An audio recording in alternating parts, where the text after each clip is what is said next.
Welcome to episode 433 of the Thunder Underground podcast. Trent here as always. And this is the point where I normally tell you about the guest that is coming up, a little bit about him, but guess what? The guest this week is myself. I shall be talking to myself. This is something that, we do every once in a while here on the podcast. Jason and I like to do it every once in a while, just sit down and talk about some stuff going on in the world of rock and roll and metal. But I haven't done it in a bit. I think the last time I did that was earlier this spring, maybe. So it's been quite a while. So I just wanted to throw one out because there was a few more things I wanted to talk about that would take up a little bit more time than just the intro to an interview. Speaking of interviews, there's a few cool ones already recorded and ready to come out. Dizzy Reed of Guns N' Roses, you just heard that one. The episode before this, Rob Rivera of Nonpoint, was last week as well. We've got Molly Rennick, the lead vocalist of Living Dead Girl, a great new metal band that you should check out if you're not familiar with them. She's coming very soon. Got a lot to talk about with her. And then my old friend Sam Spade, the vocalist and bass player of the Midnight Devils, is going to be back for the, I believe, fourth time. I need to look into that. But it's the fourth or fifth time that Sam will be on here talking about everything the Midnight Devils have got going on. Very cool stuff. Always fun to talk to Sam. A lot of great history with him that goes back to the beginnings of this podcast over 10 years ago. So we'll talk more about that with him, of course, when that episode comes up.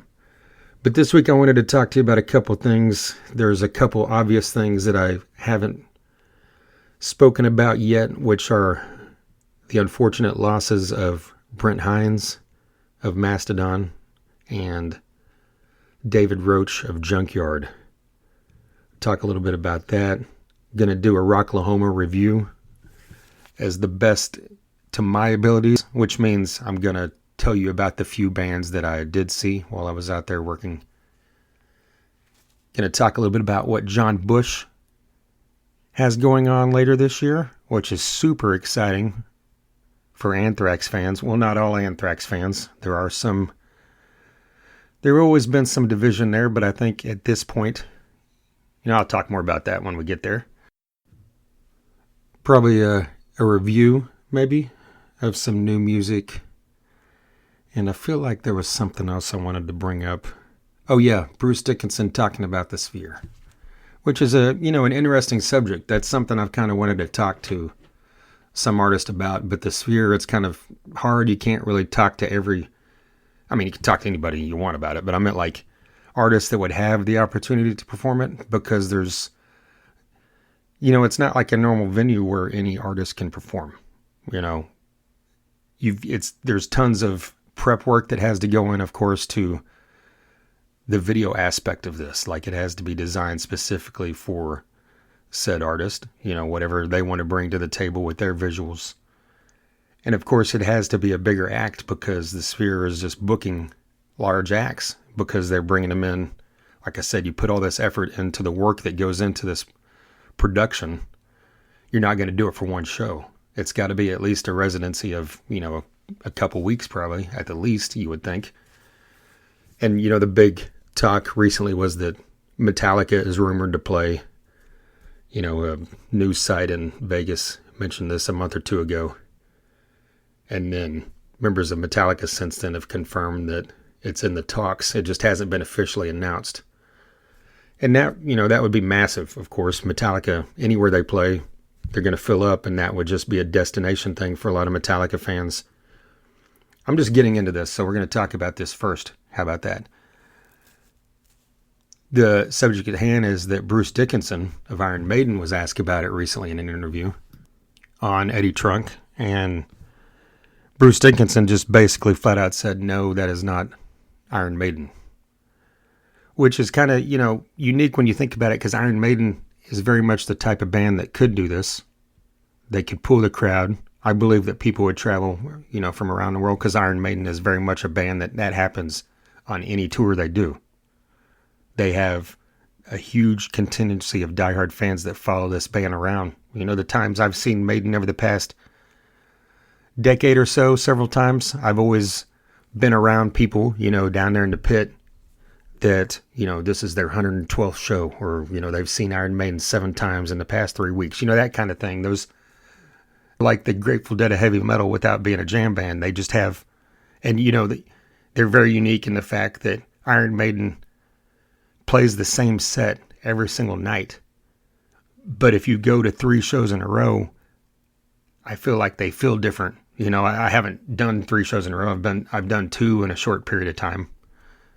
And you get a different feel because they're while you're seeing the same stuff, the band is just very interactive with the fans. They're very, I don't know the right way to put it. It just feels more immersive than a normal stage show does.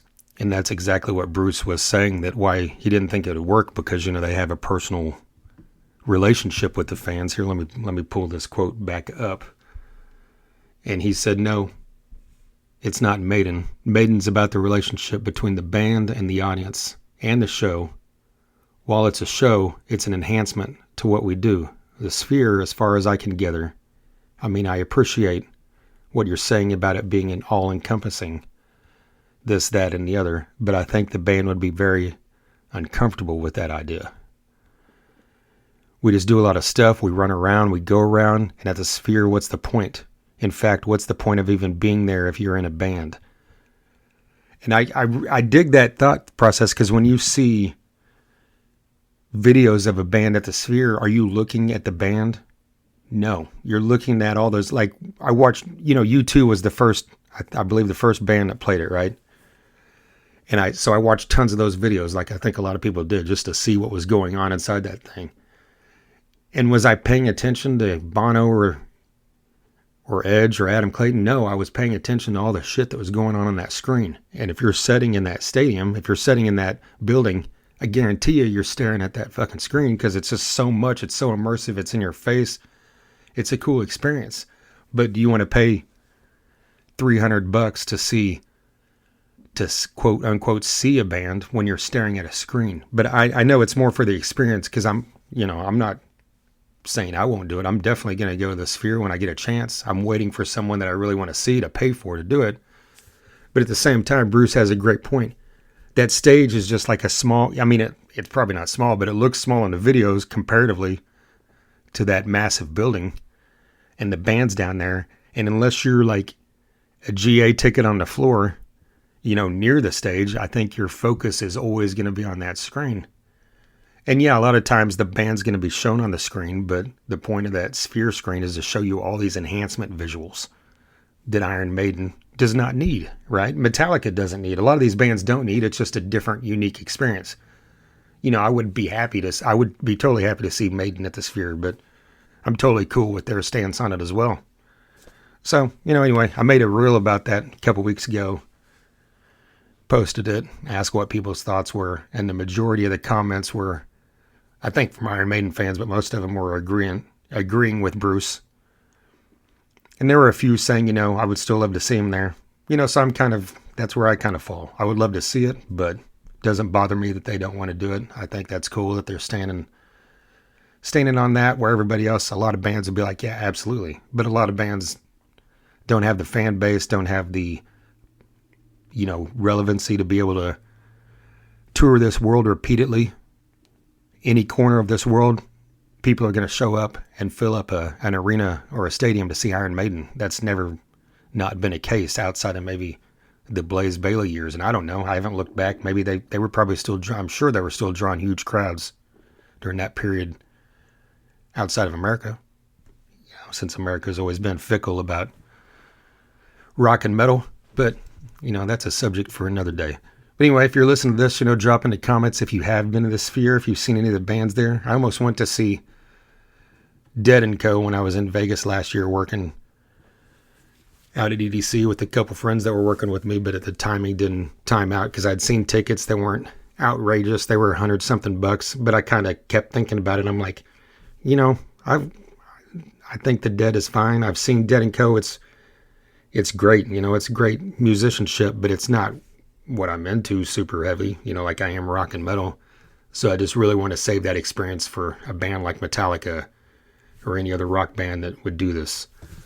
Metal bands that could pull this off. The first one that enters my head is Rammstein. They're fucking perfect for that building. But it's the same, but it's also the same thing as Iron Maiden. Rammstein is unique unto themselves, and their stage show is otherworldly. And it's all stuff that's happening in front of you. They don't need that screen, but just imagine what they could do with that screen as well. I don't know. System of a Down, Nine Inch Nails, I think would be pretty amazing. Now, Tool to me would be even more amazing because I'm notably not a big Tool fan. Nothing against them. They are obviously world-class musicians. I just, I've never really got into them. I've seen them live a couple times. That's good enough for me. And I know there's diehards out there that would, same thing I just said about Maiden, would travel around the world for this band. But I would happily go see Tool at the Sphere just to see those visuals that would come out of the mind of, Maynard. But yeah, drop it in the comments what you think about the Sphere, if you're excited or if you care.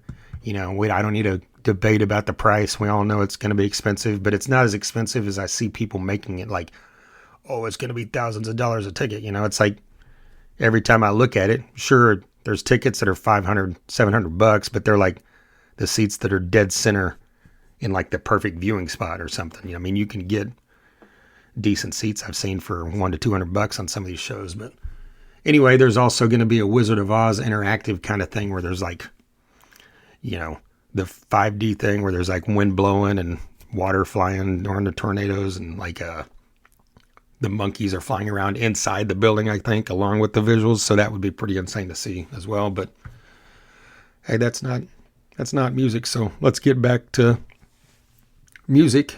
Hey, but before we do that, I should tell you who sponsors this podcast. DEB Concerts, a concert promoter based in the Tulsa area who has continually brought great concerts to Tulsa, and they've also booked the DEB concert stage at Rocklahoma for the last several years as well. They booked the pre-party at Rocklahoma, and like I said, they booked shows in downtown Tulsa throughout the years. They've been doing this for a long time now. Tons of great acts. This year at Rocklahoma featured Orianthi, Van Halen, Sebastian Bach, Lita Ford, Mike Tramp, Snakebite Whiskey, Dime Store Riot, so many other great ones on this stage. And Doug and DEB Concerts continues to bring great music to the Oklahoma area. So hit up debconcerts.com, follow them on the socials so you don't miss upcoming info. And here at Thunder Underground, of course, I'll let you know every time a concert's coming as well. We've also got Sunset Tattoo, a tattoo shop located in Midtown Tulsa. They're state licensed, they're Native American owned, and they have a female artist on staff full time. 30 plus years of experience from Jake and his crew over there at Sunset Tattoo. I've had work done by Jake more than once. I'm super happy with everything that he's done for me, and I know many other people that have had work done at Sunset Tattoo. That also includes many artists from some bands you love, I promise you that, because Jake has tattooed a lot of rock and metal artists throughout the years as well. So hit up Sunset Tattoo on their socials. It's Sunset Tattoo Tulsa on both Facebook and Instagram. There's tons of photos on there so you can see all their work, see what they specialize in. If you've got an idea that you need help bringing to life, they can obviously help you with that. Send them a message, give them a call to set up a consultation time. They also accept walk-ins. They have specials running all the time, so follow them on those socials so you don't miss that, and let them know you heard about them right here on Thunder Underground. All right, let's talk a little bit about the loss of David Roach. If you're not familiar with David Roach's name, hopefully you're familiar with the name Junkyard. That's the band that he was the lead vocalist and co-founder of since the mid-'80s. Fantastic band that is wildly underrated. They are always a part, lumped into a part of the hair metal, glam metal, 80s rock scene, which is natural because they kind of fit into it.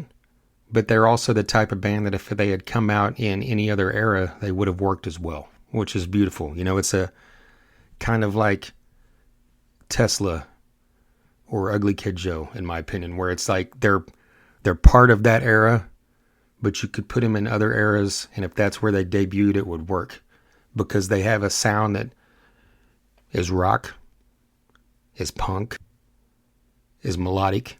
It's got all those elements. And David Roach is, just a true kind of rock and roll vagabond style dude. You get that kind of, like the kind of dude that if you're just like, you walk into a dive bar in Chicago after a concert and there's a dude at the bar you're going to talk about rock and roll with. You get that vibe from this guy. And his voice is just so cool to me. It's just so, raw and rock and roll. The song Simple Man by Junkyard was the first one that I grabbed onto. It got played a lot around here. And I believe on MTV. I didn't have MTV yet around that time of the late 80s, early 90s. But it got played decently on the radio here. And as far as, when I say here, I'm in Oklahoma, in the Midwest. I don't remember any other Junkyard song really getting played on the radio here, at least. But I know they had, other known songs, at least through, I believe, Headbangers Ball and that, with Hollywood and stuff like that. But they're a band that I was, I never got to see back then. And they had kind of taken a hiatus and they, would do shows here and there, but it was usually West Coast, East Coast stuff. And then I finally got the chance to see them live. I believe it was 2018, maybe. That's whenever DEB Concerts, who you just heard about, brought them to Tulsa. And Jason, of course, was still doing a podcast with me back then, and we got the chance to interview David. It was actually with the whole band. I can't remember. It was one of those interviews where it was scheduled. I think it was scheduled to be with David and Patrick, and then everybody was kind of there, and we just kind of got, Todd and Brian Baker wasn't there. I remember. Actually, was he even touring with them at that point? I always get confused on when he's there and when he's not there. But if he was there and he wasn't part of the interview, I know Jason was bummed because, being a massive Bad Religion fan, I love the band as well. But that was episode 204 of this podcast. You can check out our interview that involves David. Patrick, the drummer, was on here again later. I believe that was 265.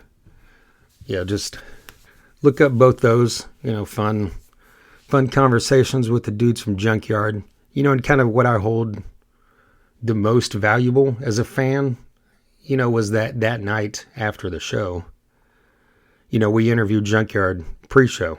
It was a venue called the Ideal Ballroom in Tulsa. It's not around anymore, unfortunately.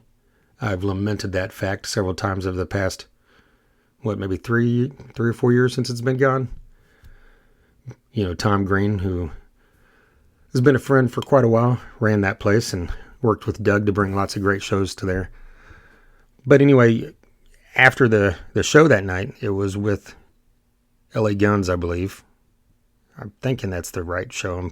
Regardless, the point is, after the show, me and my ex-girlfriend were hanging out, talking to some friends. And, the venue's starting to clear. And then David Roach just kind of walks out there, and he walks directly over to us. Which just kind of, it's kind of dude he was, but it kind of just caught me off guard. I'm like, well, this is a singer of a band I really like, and I just met a few hours ago, and he's just coming right over, and he's like, hey, man. And he just starts talking to us because, he knew me from a few hours before. And me and her stood there and talked to him for probably a good 10 minutes, and, he had a few funny things to say that I'm not going to repeat here, but that was just, my personal experience with David. And I remember Grind, my buddies in Grind who aren't together anymore, but CJ from Grind is now in Dime Store Riot, who I've talked about many times, who just played Rocklahoma. And CJ has been on this podcast more than anybody. He talked about how cool the band was to them, how cool Junkyard was to them as an opening act and all that stuff. So it's just, I don't really know what to say that hasn't been said by people, but if you want to know more, or if you're a fan and you just want to read something good, there's an article by Catherine Turman that was published by Polestar that is very all-encompassing. It's an extremely good article about David, just talking about his life, his career, what kind of person he was, the highs, the lows, what he battled at the end with his health, being able to get married to his girlfriend, there right before he passed, which is very, heartwarming and touching to hear things like that.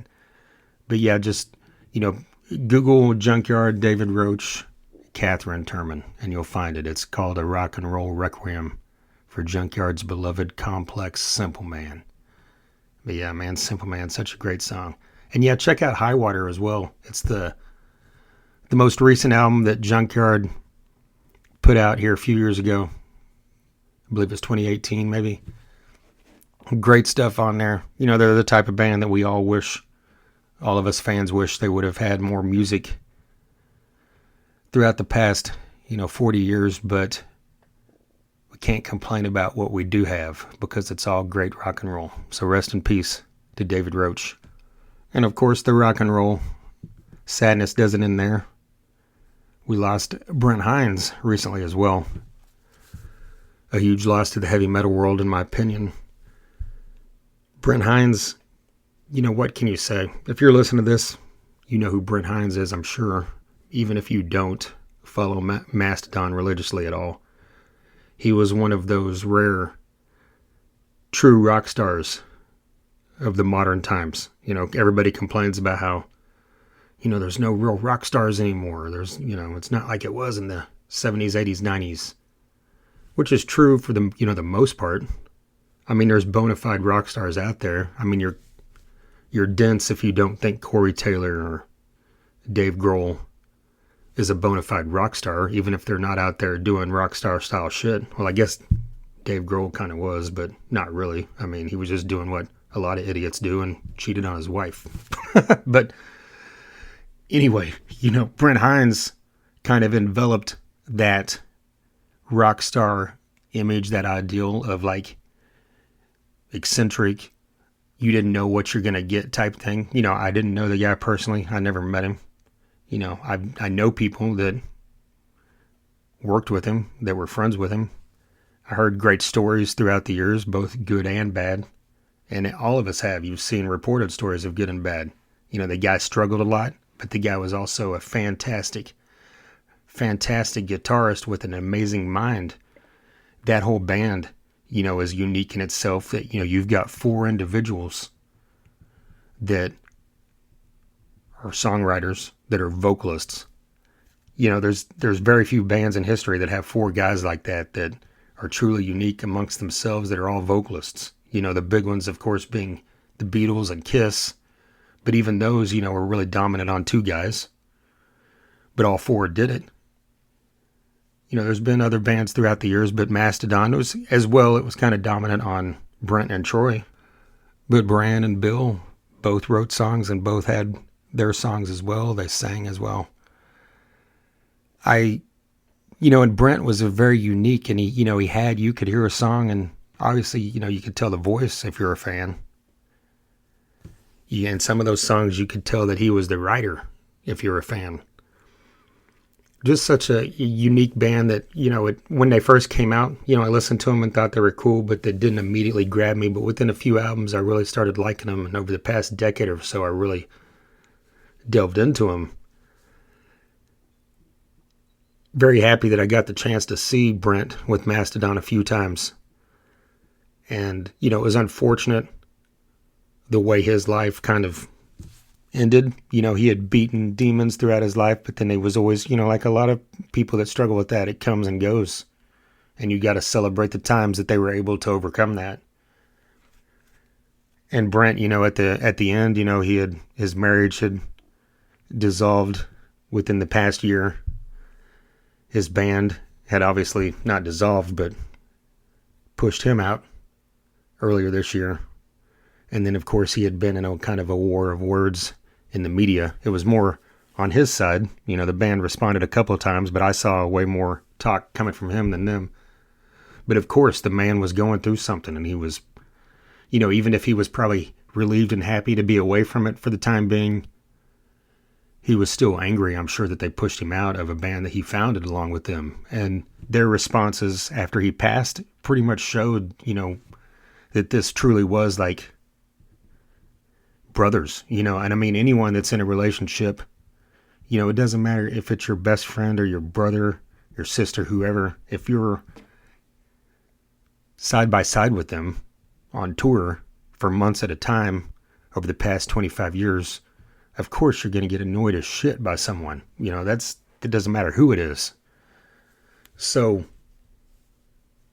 I believe when you saw these responses, like Brand's speech, their first show after, when they celebrated him at their show in Alaska, and in the responses that have come out, from Bill, you can tell that these guys truly love that guy. And even though the ending, has a negative aura about it, the ending of their relationship, you kind of have the feeling that, if unfortunately we had not lost Brent to that motorcycle accident, that here with a few years, he probably would have came back. I feel like it's one of those scenarios like Dream Theater or something where it was like, you step away for a while, and then when it works out, you come back together. I don't feel like this was a permanent thing at all. That's kind of how I felt before he passed. It was a bummer to see it happen, but he was having fun out doing his solo stuff. And there's some cool videos out there. He's got on stage with Marcus King a few times. This one video has been circulating recently where he was doing he sang Electric Funeral, which is such a fitting kind of thing that, this video is circulating of him singing Electric Funeral with Marcus King shortly after Ozzy passed. I mean, the video recorded, I believe, was from late last year. I think it was 24. I could be totally wrong, but the point is, watch the video. It doesn't matter when it was recorded. It's fucking great. And so you get to see Brent, in a different light from Mastodon with a great blues guitarist and Marcus King celebrating Ozzy Osbourne before he passed. And now we've got, this piece of history to lay with both those guys. And Mastodon has mentioned that they're going to record Supernaut. And they now, I believe, because that's what they played. That was their cover contribution to add back to the beginning. Sorry. And I believe that that's the song they've been dedicating to Brent at the shows they've played since he passed. And you have to believe that that's just the way Mastodon will handle this for the rest of time.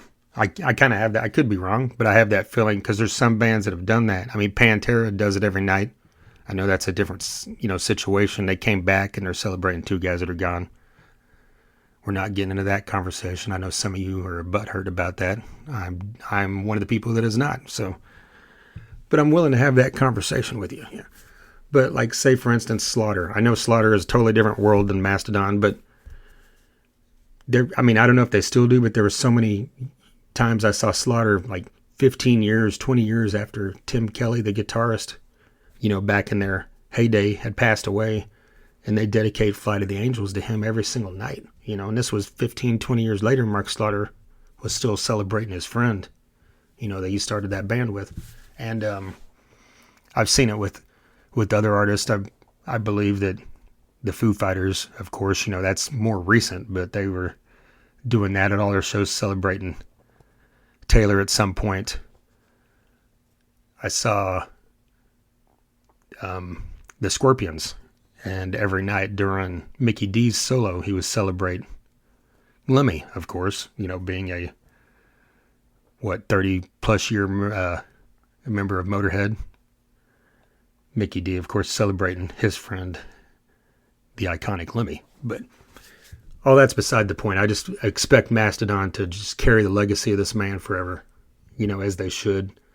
Even though, you hear stories of just whatever you want to say about him as a person, that's none of anyone's business. Our business is rock and roll. Your business is the music he made. Leave it at that. So just, it's a huge loss to the metal world, like I said. So rest in peace, Brent Hinds. All right, on to some happier news. Happier news for me, and I know many people.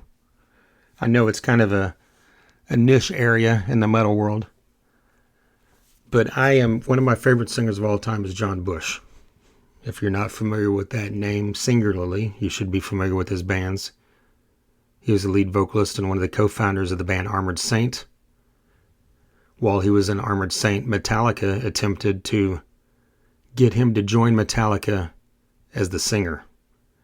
This was between Ride the Lightning and Master of Puppets. Or it could have been between Kill 'Em All and Ride the Lightning, but it was after Metallica was established and recorded. And, James Hetfield still just wanted to play guitar. He didn't want to, I guess, focus full-time on singing. John Bush turned it down.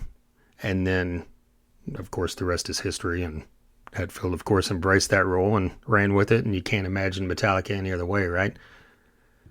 And then in the early 90s, John Bush joined Anthrax after Joey Belladonna wasn't in the band anymore. Then John Bush released 5 albums with Anthrax. 4 studio albums, well, all studio albums, but one of them was a re-recording of earlier songs, the Joey Belladonna and Neil Turbin songs.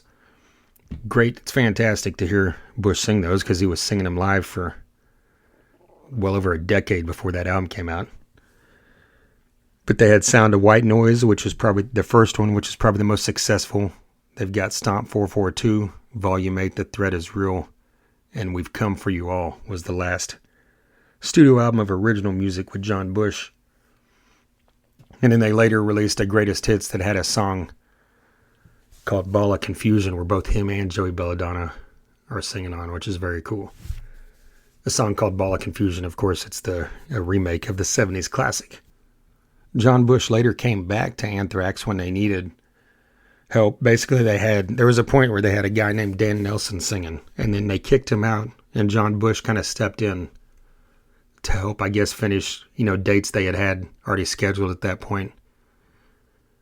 But, of course, they had Joey Belladonna, their most commercially successful voice, and of course, one of the greatest thrash singers ever, come back in, and Anthrax has recorded a couple great albums with him, and they've got another one that should be out here by 2026, so really looking forward to that. I'm just a huge fan of Anthrax. I love all eras, but I specifically love the John Bush era. This guy is just one of my all-time favorite singers.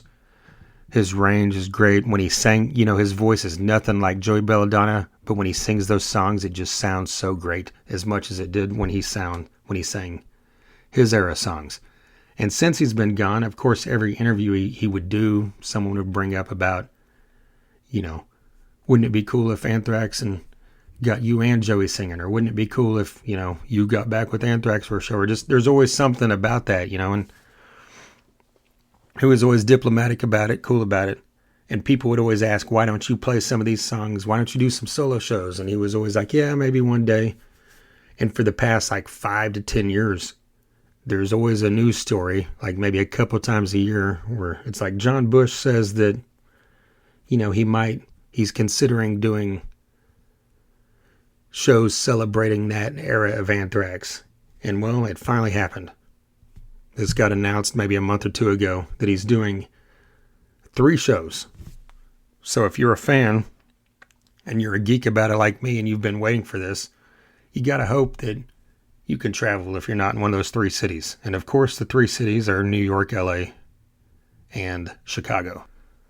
It's this December 13th in LA at the Whiskey A Go-Go, December 18th near Chicago at the Arcada Theater, and on December 20th in New York at Racket.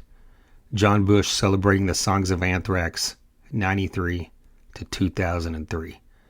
But the coolest part is he's playing those songs, but an extremely, extremely cool addition to this is that his backing band is Category 7.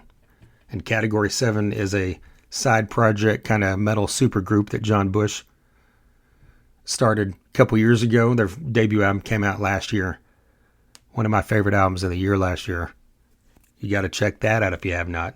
It features Phil Dimmel on guitar, Jason Bittner on drums, Joey Vera on bass, and Mike Orlando is in there as well on guitar. And interesting enough, Joey Vera on bass, of course, founding member of Armored Saint, along with John Bush, and Joey Vera was in Anthrax for a bit. So when they're playing the songs from We've Come For You All, any songs from that, you've got two-fifths of Anthrax right there playing those songs that never get played live anymore.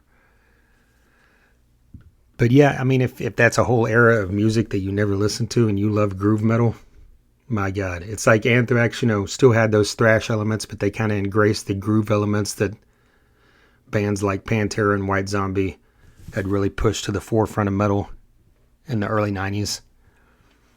And John Bush is just a phenomenal powerhouse metal singer. In fact, I've been known to say that I believe John Bush is the greatest heavy metal singer of all time. And I've also been known to have said that to him in person once. So here's a funny story for you. Armored Saint played Rocklahoma in 2008 or 9. Maybe, I think it was 2009. A buddy of mine who worked with my dad named Scott, he was out there because their company was one of the sponsors for Rocklahoma. He came over to my campsite and found me and said, "Hey man, I know you love John Bush and Armored Saint. They're doing a meet and greet here in a little bit," and he handed me 2 meet and greet passes. I immediately turned to my girlfriend at the time and said, "Let's go." And she said, "No, you take Jason," because she knew how much he loved him as well. So credit to her for that. Me and Jason went over and met Armored Saint. And just kind of being the dork, kind of fanboyed out there for a second when I met him. This was like, 2009, so 16 years ago. And I told him when I met him, I said, "You're the greatest heavy metal singer of all time." And I still remember that Phil Sandoval, one of the guitarists, was standing there, and he just kind of chuckled. And I don't think he was chuckling about that fact that he thought I was wrong. I think he was just chuckling because he knew that, John Bush would kind of be like, "What?" I don't know. He's a humble, dude, I assume, but he just kind of looked at me and he's like, I remember the exact quote, but basically the quote was, he's like, "Have you not heard of Rob Halford or Bruce Dickinson?" So then I just kind of chuckled and I said, "Let me rephrase. You're my favorite heavy metal singer of all time." And he just kind of chuckled and said, "Thank you." So, anyway, it's good. I don't know what that has to do with anything, but just thought I would throw that in. So my favorite heavy metal singer of all time is finally doing some shows performing these songs of Anthrax.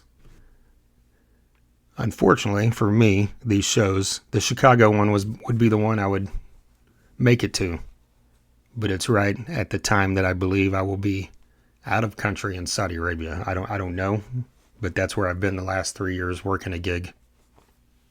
So there's a good chance I'll be there again. But if I am not at that show, then I will 100% be in Chicago on December, was that 18th or 13th? 18th, to see John Bush. Oh, and I didn't finish what I was saying earlier. That Category 7, the backing band, they are also opening the show. So John Bush is doing 2 sets.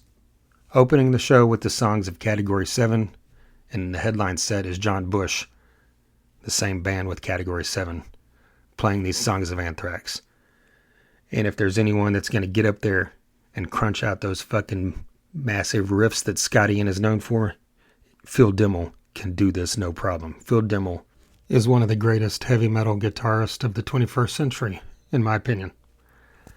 So there's that. And of course you've got Jason Bittner on drums, who would fall into that category on the drums.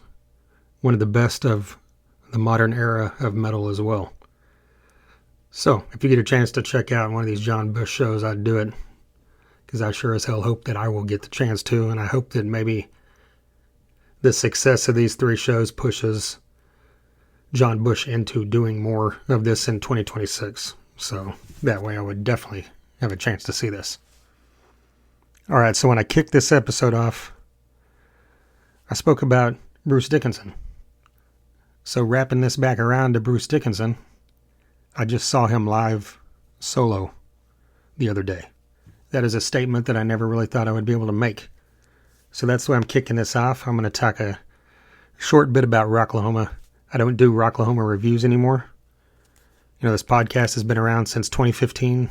I've been going to Rocklahoma since 2007. Jason and I, who started this podcast with me and did it for the first 6+ years of this podcast, we would have full Rocklahoma reviews, because those first few years we were doing the podcast, I was a patron going to Rocklahoma as a fan. And then 2017, I worked a little bit. And then by 2018, I was working full time at Rocklahoma. So since then, I don't really, give a full review, because what's the point? I can't give a review of Rocklahoma as a whole from a standpoint, because I didn't see it as a whole. I mean, I saw it as a whole. Obviously, I was all over the place, but I did not see the event itself in a whole. There's a few select artists that I got a chance to check out, so that's just what I'm going to talk about, is the bands that I did get to see. Like I said, I've been to all 18 Rocklahomas. Pretty proud of that. Those first few, hold a special place in my heart, where they were based around 80s rock and hair bands and classic rock and all that stuff. Because, that's kind of where my heart lied, where my music fandom started as a kid. So to be able to see all those bands in one place for 3 years in a row was pretty amazing. Made a lot of friends during that time. Some of them, stopped coming over the years. Some of them still come to this day. And I've made tons more friends in the years since. But since 2010, Rocklahoma has been a multi-genre rock and roll fest. There's tons of these around now. Danny Wimmer, DWP, is the big promoter that has the most of them. And most of those lean more heavy. They've all got hard rock, but most of those kind of lead on the metal side as well. And Rocklahoma has always brought in metal bands, but Rocklahoma is very broad in their scope, and they focus more on kind of that middle ground, I believe, the hard rock aspect. They still bring in a few of the 80s style bands to, keep the original basis of Rocklahoma there. And over the years, some of these other festivals have adopted that as well. You'll see people like Tom Kiefer, Sebastian Bach, Tesla, LA Guns, of course, Motley Crue. Bands like that, will show up on these other festivals. They're celebrating, current metal and rock acts. And then, of course, you've got those bands in between, that have been around since the 90s and early 2000s, like Slipknot or Mudvayne or Pantera now again, Rob Zombie, System of a Down, so on, that kind of thing. But Rocklahoma, there's always a complaint that there's not enough metal, but that's not really the format of Rocklahoma. The format of Rocklahoma is to bring rock, whether it's heavy metal or hard rock. This year, there was some metal, but it wasn't too dominant on the lineup. Knocked Loose, of course, being probably the heavier band there. We had Five Finger Death Punch, depending on what you think of that. I'm not someone that would call myself a fan, but they are a metal band, whether you want to acknowledge that or not. Bruce Dickinson, of course, is heavy metal. Bruce Dickinson is the type of person that if you say heavy metal and you want a definition of it, his name should pop up there somewhere. He's been the lead vocalist of Iron Maiden for now going on 42 years, with a gap there in the middle. Wasn't there for a little bit throughout most of the 90s, and I believe he came back 2001, 2. Don't quote me on that. I didn't look it up. Enough time has passed that I forgot, but yeah. All that classic Maiden. After those first 2 albums with Paul Di'Anno, we got Number of the Beast with Bruce Dickinson, and I've had the chance to see Iron Maiden several times throughout the years. Always classic, always amazing, always a wonderful show. Kind of like I talked there about the Sphere earlier. But Bruce Dickinson, as a solo artist, he's had several solo albums throughout the years dating back to the early 90s. But he hasn't done huge solo tours. I think he did back then, but it wasn't something I got the chance to see. And then as the years went on, in our modern times now, the last 20, 30 years, he'd do it on occasion, but nothing ever, significantly long. And I would think if he was going to do a tour, he'd probably do it in Europe anyway, because that's where he's going to get the biggest crowds. But the fact that he was here was amazing, and this is the one show I said no matter what's going on while working, I'm going to have to see a good majority of this. And thankfully, that's what happened. The day he played Sunday evening. He was the closer on the second stage. So the second to last act on the show. Shinedown followed up shortly thereafter. And it was raining all day. So it, kind of put a damper on like how big the crowd would be out there. I mean, there was still a ton of people, don't get me wrong, but you could see a little bit of a difference in the crowd size from the couple days before. But Bruce came out swinging like he knew he would. He has a fantastic band, as you knew he would. There's no way this man's not going to get up there with top-level heavy metal musicians. And he played, I believe, about 45 minutes, maybe. And it was entirely his solo songs, except for one song. He played a deep cut from Iron Maiden's album Power Slave called Flash of the Blade. I knew it was coming, so I recorded it. It had kind of, made the rock news over the week or two before that he had played it at the first couple shows that he did with his solo band. And it's pretty significant as far as being a deep cut here because it's such a deep cut that has never been played live by Iron Maiden. And it's never been played live by Bruce Dickinson on any solo show he's ever done. So anyone that was involved with this song has never played it live. Those kind of moments, is Flash of the Blade in my top 10 Iron Maiden songs? Not at all. But those kind of moments are what I live for. Having seen hundreds of shows throughout the year and seeing, 95% of every artist I've ever wanted to see for the most part. Being able to see one of those significant artists to me in the solo realm that I never thought I'd get to, and also pull out a deep cut from Iron Maiden is just exceptional. And Bruce Dickinson did, what he does. He hypes the crowd, he gives flawless vocal performances, and he sounded amazing. So I can't say enough how happy I was to be able to see this.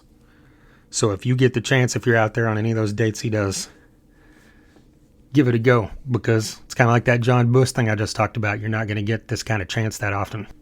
I also got to see Mike Tramp for a few songs. Mike Tramp was just on this podcast 2 or 3 episodes ago. And we did a, talk about his new release, Songs of White Lion 3. Tons of stuff he has going on. I kind of used that as my Rocklahoma preview episode. Mike Tramp actually played Rocklahoma 2007, the first Rocklahoma. And this, I'm pretty positive, is his first time back since then. When he played in 2007, it was labeled as White Lion. He was touring under the moniker White Lion. And I believe that's the only time he had done that since 92 when the band disbanded. He did it for 2 or 3 years there, around 2007 to 9, I think. We talked a bit about that on the first time he was on this podcast last year. But now we got Mike Tramp's White Lion playing the songs of White Lion. He's got a great band. These guys have been playing these songs forever. Basically, if you're familiar with the band Freak of Nature, the 90s band that Mike Tramp started directly after White Lion disbanded, 3 of those 4 guys are on stage. So basically you're seeing Freak of Nature playing White Lion songs. Mike Tramp still sounds great. The man still looks great. It's just a cool vibe to go see if you're into that era of rock, if you're into White Lion, if you're into the 80s stuff and you're just into good quality live music. Mike Tramp is definitely your guy. He's playing all these hits of White Lion. Can't go wrong. Dirty Honey. This is another band I made sure to get out there and at least see a partial part of their set. And I got to see a few songs, about half their set. I've seen this band several times now. And this is a band that I firmly believe by the time it's all said and done, and I'm using a walker or something and it's hard for me to go to concerts, this is probably one of those bands I'll be able to say I've seen that band 57 times. Because I've already seen them, I think, 4 times. And they are absolutely one of my favorite, probably my favorite band that has come out since they came out. They came out, and their first single, I think, was in 2017. Their debut EP was in 2018. So for the past 7 years, there hasn't been a band that debuted that I've liked as much as I love Dirty Honey. They're obviously not as heavy as someone like Bruce Dickinson or whatever, but if you like rock and roll, you have to like this band. I don't understand how you wouldn't. This band is basically like a modern day Black Crowes with a throwback on the vocals, because Mark LaBelle doesn't sound throwback, but when you hear his voice, it is very reminiscent of a lot of these 80s rock singers. There's times I hear guys like Mark Slaughter. There's times you can hear Axl Rose in there. He's got a high register, but he's got a very controlled, beautiful voice. And it works so well with this kind of bluesy, grassroots, southern rock mixed with hard rock vibe that they do so well, just like the Black Crowes have always done. So if you love those things mixed with like an old school 70s, 80s, big time arena rock frontman, Dirty Honey is the band for you. And I just love seeing that, like, every time that I've seen them, you hear more people saying, wow, this is the first time I'd seen him or I've heard of him, and this band's amazing. I posted a video earlier, and a guy commented, I think it was on TikTok, that he was a vendor at Rocklahoma, and he heard him, and it was, from wherever he was at in the festival, and said that it was his favorite set of the whole show. So, things like that, that's what music festivals are for, These bands get out there, get in front of new people. You went out there to see, say you went out there to see Shinedown or whoever, and you see this band and it kind of sets you on that course to become a fan. That's great. So check out Dirty Honey as well if you have not. Another pretty significant moment for me was like the Bruce Dickinson moment, was Marky Ramone's Blitzkrieg, which is exactly what it sounds like. Marky Ramone playing the songs of the Ramones. He's got 3 guys with him, of course. Marky Ramone, not the original drummer of the Ramones, but he was there through a lot of their success and heyday. And of course, he is the only member left living of any of the significant known members of the Ramones. So he's out there doing this, and I mean, some people complain about stuff like this and say it's whatever. I actually seen some comments, but Marky Ramone has every right to do this, and who else are you going to see doing it? Like I said, that had anything to do with him as a band member. So he's got 3 guys in front of him, 3 younger dudes. I mean, younger compared to him. And they're playing the songs of the Ramones, and they sound great. That's all you can hope for. They slam through everything you could expect. There are several Ramones songs I would love to have heard, but you heard everything you could expect. You heard a long-ass set list because, these songs are 2 to 3 minutes long, so you get to slam in several songs, and they did it in that style of the Ramones. Song ends, tiny bit of silence, 1, 2, 3, 4, next song slams. That's what you got. And he went out there and did it to a T. I actually got to stand side stage to watch that, so it was a completely kind of cool rock and roll moment for me, being able to stand there and stare at Marky Ramone playing a full set of Ramones songs. That'll live with me for a long time. Then there was Drowning Pool. They toured up on the second stage, the Renegade stage, just like Marky Ramone and Bruce Dickinson. And I got the chance to see the very end of their set. I saw the last 2 songs. And I wasn't in the crowd, but looking at the crowd, to me, it just felt like people were hyped to hear Bodies. I feel like that's in probably, obviously, any Drowning Pool show. But it just kind of had that vibe and that feeling like, this was big to a lot of people. I don't know. It could be the first time all these people were seeing Drowning Pool or hearing Bodies. It's one of those classic songs that kind of resonated, I feel, almost bigger than the band at times. And just the intensity from that band. They're always a great live band, and there's always been so much talk throughout the past 20 years about how the intensity of Dave Williams, the original singer, like how haven't truly been able to recapture that, but I've never bought into that. They're always a great live band, and I've appreciated the couple vocalists they've had since. But man, I am a huge, huge, huge fan of Soil and a massive fan of Ryan McCombs. And getting to see him back with Drowning Pool, he's been back now a couple years. This is, I think, the second time I've seen him since he got back with him. Saw him once or twice back when he was there the first time, a decade or 15 years ago. And Ryan is just one of those underrated modern metal singers, in my opinion. They kind of came out of the new metal era, and Soil never truly got the love they deserve, in my opinion. So I've always been happy that he's gotten that second life with Drowning Pool. Soil's still together, still doing great things. But Drowning Pool, is a bigger name in the mainstream to a lot of people. So to be able to see him get that opportunity to be a part of this as well was really cool, for me as a fan of that guy. Speaking of, I had him on the podcast way, way back when Jason was still with me. Him and Tim, both from Soil, were on here. This was probably 8 years ago now. I think it was 2017 time period, maybe. And speaking of Drowning Pool, CJ Pierce, the guitarist, has been on this podcast now 3 times. As recently as about a year ago. Last summer, he was on here when Drowning Pool was in Tulsa. Drowning Pool's released a couple new songs this year with Ryan that are really good, so check those out. Should be a full album coming here at some point. CJ talks about that on that episode I did with him last year. And yeah, this band, Drowning Pool, is the 3 original guys along with the new singer, So that shows you, the tightness of this band goes a long way because they've been doing this together for, probably close to 30 years now. I think Drowning Pool maybe got together in 96, if I remember right, but regardless, it's just one of those bands that always puts on a fantastic live show. And it's like really meant for that, diehard, gritty club level, those intense kind of metal shows. But seeing it, at a big festival with a huge crowd and everybody going nuts is a really cool thing as well.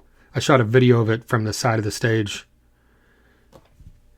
I kind of, I'd turn it to the crowd, turn it back to the band, did a lot. There's a couple people in front of me that were blocking view at times, so I'd try to focus on the crowd a little bit. And so it kind of gives you an idea. You can tell me if I'm completely wrong. But anyway, it's on the Thunder Underground YouTube channel. There's also a video on there from Dirty Honey's show. A video from Marky Ramone's Blitzkrieg Bop. Of course, that's what he finished the show with. And then there's a video of Bruce Dickinson. No, there's just a clip of Bruce Dickinson. I still haven't posted the full video, but I've got Flash of the Blade in its entirety.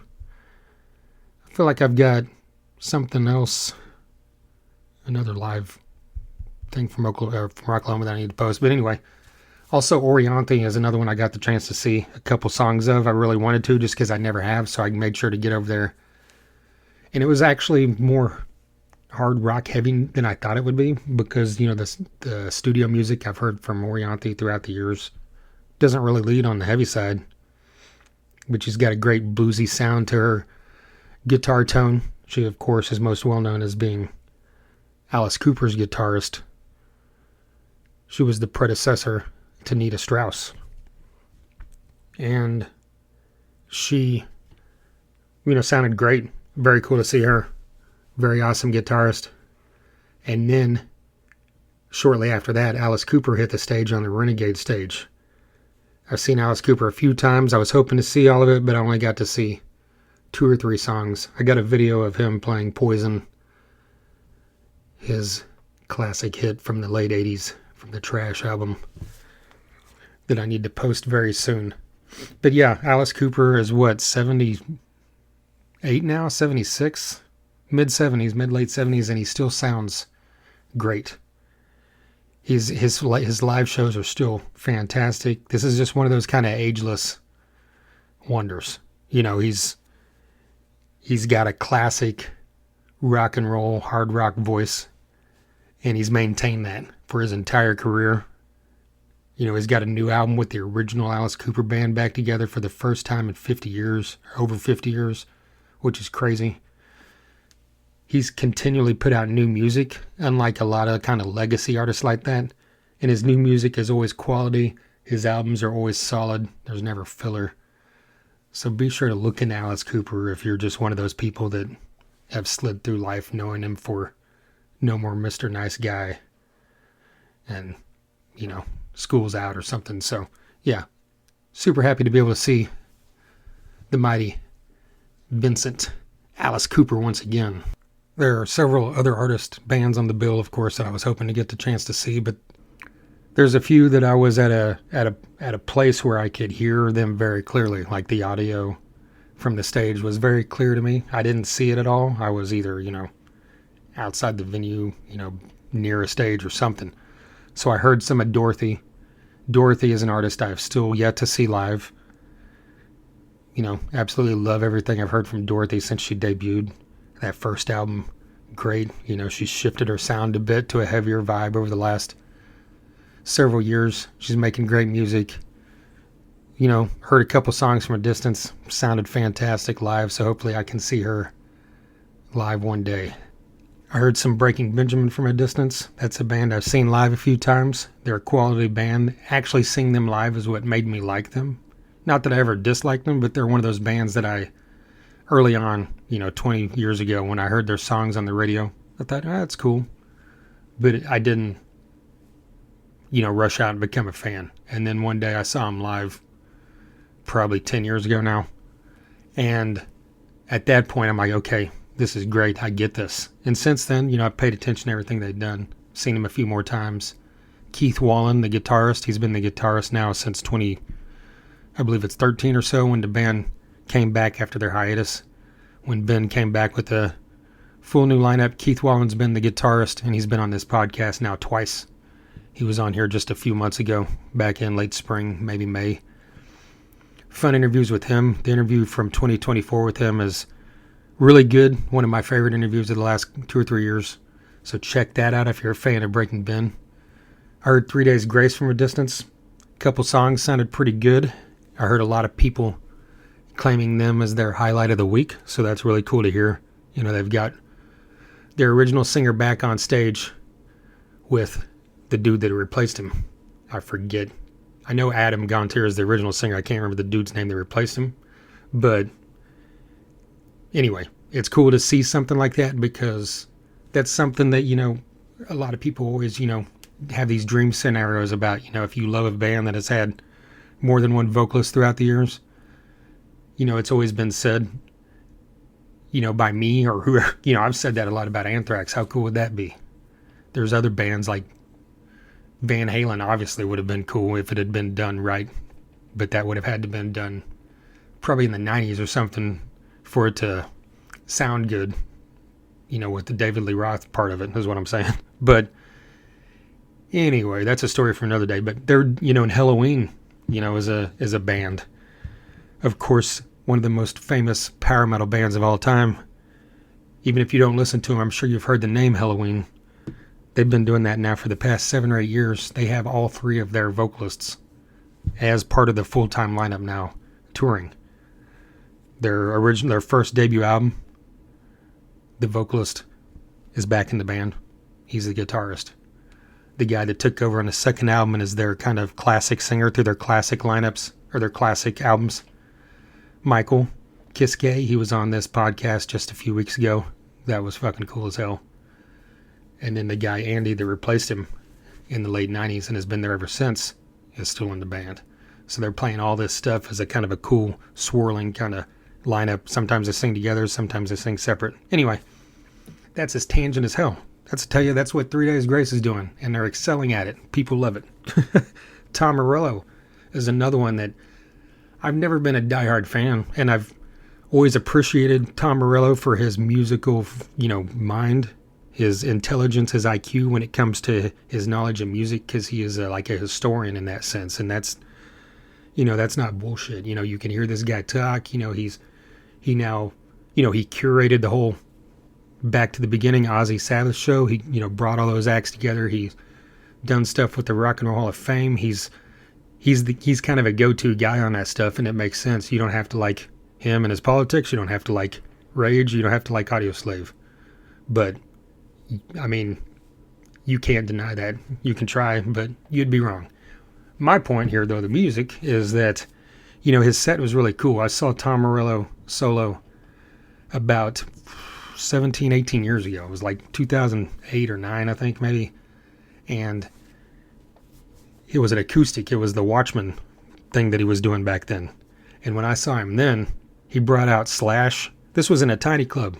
And he brought out Slash, Nuno Betancourt, Perry Farrell from Jane's Addiction, Les Claypool from Primus, and I know him from Wayne Kramer from the MC5. It was insane. So to see him do like a rock show, and he's now, and he played Rage songs and he did a medley, no vocals. To me, that is ideal as hell, because I never cared much for Rage Against the Machine because I didn't care for Zach De La Rocha. So to be able to hear these Rage songs without vocals, that's perfect for myself. But a huge fan of Audioslave, of course, because as I've spoken about many times throughout the years, I believe Chris Cornell to be a Mount Rushmore rock singer. So I've got my love there for Tom Morello. So I wished I could have seen that, but I heard great things. I saw some videos. But outside of that, I think that pretty much covers everything. I'm trying to look at the lineup to make sure I didn't forget anybody that I did see, or, there's, like I said, Dime Store Ride I've mentioned a few times over the past few episodes. Great friends of this podcast played out there again this year for the third time. Wished I could have seen it, but I will see them again very soon. Check them out on this podcast as well. All right, I'm going to wrap this up. I appreciate you listening. If you've listened to all this, thethunderunderground.com. You can listen right there. You can stream these podcasts. Most places podcasts are heard. Spotify, Apple, YouTube, all that great stuff. Wherever you're listening right now, hit like, subscribe, follow, whatever it allows you to do so you don't miss upcoming episodes. Follow on all the socials, Facebook, Instagram. I'm on Twitter, barely post on there. I'm on YouTube, I post a lot on there, and TikTok. TikTok, YouTube, and Facebook and Instagram, there are daily posts that don't always have to do with this podcast. Whether it's live videos, historical, kind of facts or opinions, I don't know. Funny crap, whatever. News, all that stuff comes out in reels daily. So give me a follow on that so you don't miss all that content. A lot of Ozzy content, of course, over the past month and a half since we lost the mighty Ozzy Osbourne. And of course, the namesake for this podcast, Thunder Underground, is an Ozzy song from the Osmosis album, which I'm going to talk more about that on an upcoming episode. When I say upcoming, it'll still be a few episodes down the line, but I'm compiling guests and compiling, talks from some guests, usually a few minutes long to maybe 5 to 10 minutes at the most from each person, talking about Ozzy or Sabbath and their thoughts on Ozzy and Sabbath, basically, for an Ozzy tribute episode that I'm putting together. I did this in 2020 when Jason was still with me for Eddie Van Halen. And back then we did it fairly quickly over the span of 2 to 3 weeks. And we had 14 guests, from bands like Tesla and Helmet, Devil Driver. Tyler Bryant was on there, all kinds of stuff. But that was extremely overwhelming to put together an episode that quickly with that many guests while working full time and all that stuff. So I decided this time around I'm going to, do it at a normal pace, because a tribute to Ozzy doesn't have to happen a week after, 2 weeks after he dies. It can happen anytime, right? Because it's freaking Ozzy Osbourne. So we'll get to that soon enough. Other upcoming episodes include Molly Rennick, the lead vocalist of Living Dead Girl. Molly is also an extremely successful published model, and she has a great band called Living Dead Girl. They're about to release their second album here in October, so be on the lookout for that. Great new metal band. Look them up, check them out. That interview will be coming very shortly, as well as an interview with Sam Spade, the vocalist and bassist of the Midnight Devils. This will be his 4th time on the podcast, dating back to the early days of this podcast, like within the first year, 9 or so years ago. Him and Chris Heinlein were on the podcast at Rocklahoma. We recorded that episode out there. We talk about that on this episode coming up, so be on the lookout for that as well. Got a few other scheduled ones that I'll announce once they're recorded. Dizzy Reed, of course, was just on the last episode. Dizzy Reed of Guns N' Roses. Very cool for me, as a diehard Guns N' Roses fan, to be able to have Dizzy back for a second time. Rob Rivera of Nonpoint, the drummer for Nonpoint, 2 episodes ago. First time he's been on. Elias from Nonpoint was actually on here about 8 or 9 years ago. So cool to have someone back from Nonpoint to get some insight into their world. That was a pretty fun one. And then, like I said, Mike Tramp was on here a few episodes ago. Michael Kiske from Halloween earlier this year. Keith Wallen of Breaking Benjamin. Josh Todd of Buck Cherry. Brian Fair of Shadows Fall returned. Let's see. Steve Cabucci of Wolves at the Gate. Phil X of Bon Jovi. Chris Voss of The Record Company. Ginger Wildheart of the Wild Hearts. Man, that was really cool for me, being a longtime fan of him. Brian Quinn, formerly of Candlebox. Speaking of Candlebox, Kevin Martin, the vocalist, has been on here a couple times. Robin McCauley was on here earlier this year. Bumblefoot, of course, the insane guitarist. Used to be in Guns N' Roses. Has done tons of great stuff throughout the years. Check him out. Check that episode out. Lee from Pop Evil was on here last fall. Brandon from Crowbot was as well. Michael Sweet from Stryper. Jack Russell from Great White. Rest in peace. He was on here last year. Had on members of throughout the years. Glenn Hughes was just on here last month for the 3rd time. That'll never get old to me to be able to say that I've talked to Glenn Hughes 3 times. Members of Gene Simmons of Kiss. Members of Twisted Sister. Queensryche. Motley Crue. Whitesnake. Hellstorm, 3 Doors Down, Shinedown, Megadeth, Testament. The list is massive and the list is long. 430 plus episodes previous to this that you can check out. Like I told you, all those places earlier. Hit it up, check them out. Appreciate you listening right now. Once again, a massive thank you to DEB Concerts and Sunset Tattoo. And until next time. Thunder Underground, y'all.